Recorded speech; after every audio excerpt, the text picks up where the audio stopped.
everyone, I'm Emily Longeretta. And I'm Michael Schneider, and welcome to Variety's Awards Circuit, where we're looking at some of the key television categories in this year's Primetime Emmy race. And this time, we're looking at the performers in the drama field. Now, kicking off with actress, Sarah Snook, of course, won last year from Succession.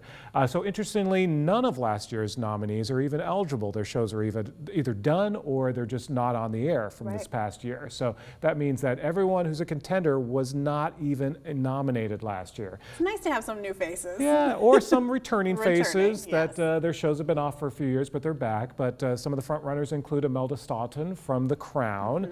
You've got the morning show folks, including, of course, Jennifer Aniston and Reese Witherspoon at the top of that. From Shogun, you've got Anna Sawai. From The Curse, you've got Emma Stone. The Gilded Age, Carrie Coon is among potential nominees. Mr. and Mrs. Smith, Maya Erskine, who we love from Pen 15 back in the day, is eligible. It's really such a good mix, like I said, of newcomers like Maya, who hasn't really been in the conversation, to these kind of legends in awards. I mean, Carrie Coon, of course, is the example. Jennifer Aniston and Reese Witherspoon have been nominated before, but this last season has really pushed them back into the conversation. So I think it's such a nice kind of new group that I'm really excited to see. And like I said, it's wide open. A lot of these categories, we pretty much know Jeremy Allen White is going to win actor in a comedy. But honestly, for actress in a drama, it could be anyone. That's exactly it. And I think the same goes for actor. Again, last year, Kieran Culkin, I think everyone was talking about Succession, and every drama category, it was kind of like, we don't need to talk about this. Yeah, it was just, the question was going to be, is it going to be Jeremy Strong? Or it was going to be one of them, but it was going to be someone from Succession. This year, it could be any of these shows. Exactly. Of course, we have The Crown coming back with Dominic West. And then we have the Shogun folk, which is Hiroyuki Sanada and Cosmo Jarvis, who are both really incredible. Mr. and Mrs. Smith, we have Donald Glover. We have Colin Farrell, who is Colin Farrell from Sugar on Apple TV+.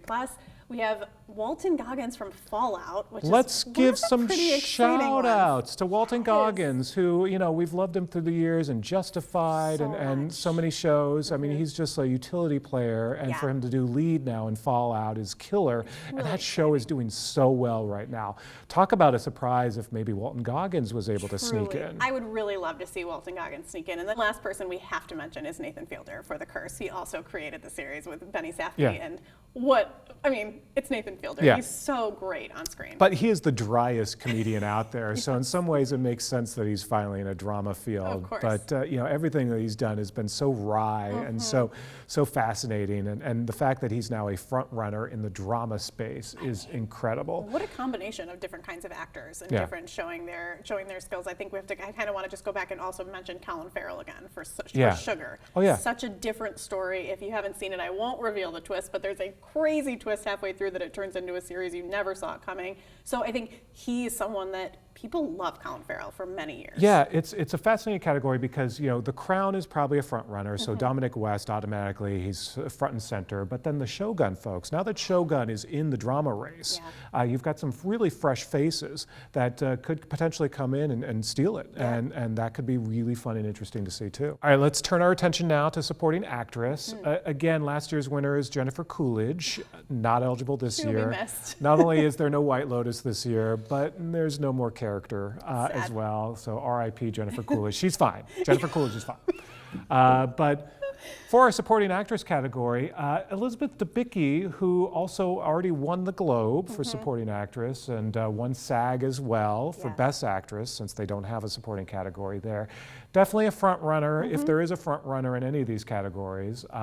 So she's there. But we also have some of the Gilded Age folks, including Christine Baranski and Cynthia Nixon, who are beloved. Morning Show. Morning Show is an embarrassment of riches, especially on the supporting actress side. So you've got Greta Lee, who is just killing it these days in everything she does, she really is. including Past Lives, that fantastic movie that she was in earlier this year. So don't count her out. Don't count Holland Taylor out, who is also fantastic in everything she does. Nicole Pahari came on this year and really killed it, especially her one-on-one with Holland Taylor. I'd love to see them both tie for nominations. Maybe they could both be in there. And then Karen Pittman, who is a utility player. She's in everything, and she's fantastic in everything. So that's a lot of morning show folks. I don't think all of them can get nominated, but they're all so great. I don't think so either, but I I do think Greta Lee probably, because she was so Yeah. powerful this season and that role was so powerful, that I could guarantee that we will see her name on Yeah. this list. One more show that we seem to be talking about a lot more this year is Slow Horses, and Kristen Scott Thomas, who of Yeah. course is also a veteran actress, could potentially be nominated as That well. would be really exciting to see. Let's move on to supporting actor. Of course, last year's winner, Matthew McFadyen, is not eligible, but we do have some people that are coming back into the conversation. Billy Crudup, who is a past winner Yeah. for the morning show. And who kills it, who's still fantastic. But this year might have some competition in his own show because John Hamm is now in that category, Yeah. and he could be one to beat. Yeah, and he plays a complicated billionaire and is great in this season. A lot of fun. And then, of course, we have the Crowns, Jonathan Pryce and Khalid Abdallah, who are both great.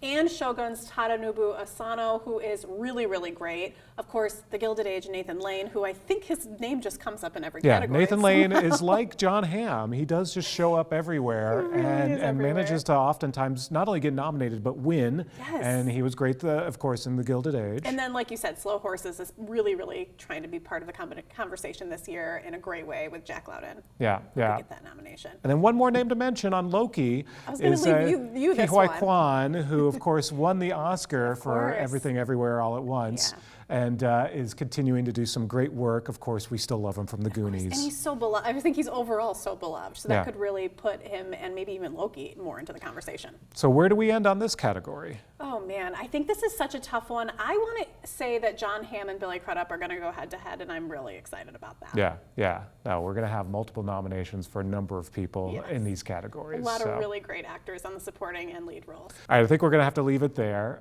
Please join us again for another edition of Award Circuit. Thanks for watching.